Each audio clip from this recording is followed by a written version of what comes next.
En Tunisie, la contestation avait débuté avec un geste désespéré, l'immolation d'un jeune homme. En Algérie, cette pratique prend de l'ampleur. Une trentaine de cas ont été recensés ces derniers mois. Notre correspondant Ahmed Tazir est allé à la rencontre de Mohamed Boussam. Un jour d'octobre 2009, il s'est immolé avec sa femme et sa fille pour protester contre son expulsion de sa maison. Aujourd'hui, sa situation, elle n'a toujours pas évolué.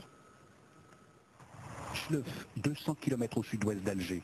L'ex-El Asnam avait subi un tremblement de terre il y a 31 ans qui détruit 80% de la commune, 5000 morts et le début de la crise du logement dans la région.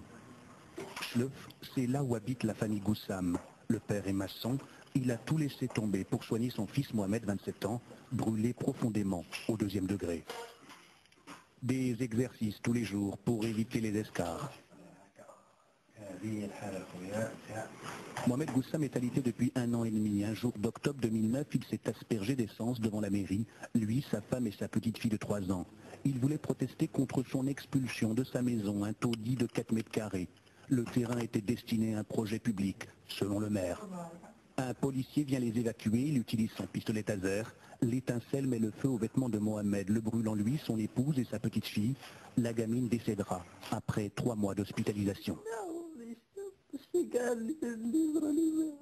Tout ce que je peux réclamer désormais, cela ne me rendra jamais ce que j'ai perdu. Ma petite fille, même devant la justice, quand on m'a expulsé, j'étais devenu l'accusé, pas la victime. Et tout ça pourquoi? Parce que je suis pauvre. Je n'ai pas d'argent, pas de piston, pas de fric, j'ai rien.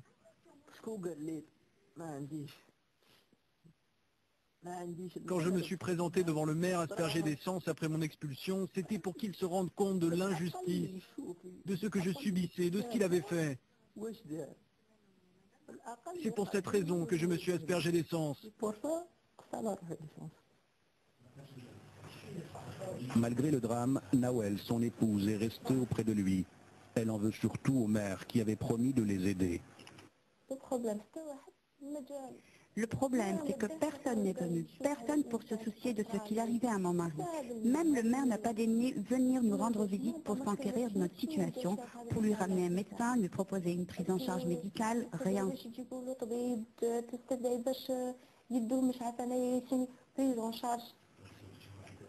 Une immolation pour se faire entendre des autorités, celles-ci font la sourde oreille et la famille se serre la ceinture pour subvenir aux soins. Tu dois acheter le traitement, les comprimés, les compresses, les produits de stérilisation, les pansements, la pharmacie. Tout ça, ça n'est pas seulement cher, c'est hors de prix. L'immolation, un phénomène apparu en Algérie en 2004 et qui connaît une recrudescence. Ces 2 derniers mois, on comptabilise une trentaine de cas, dont 5 décès par le feu. Je vous propose à présent de partir au Maroc pour découvrir les Dar Taliba. Ce sont des internats pour jeunes filles qui habitent trop loin pour être scolarisées dans une école traditionnelle.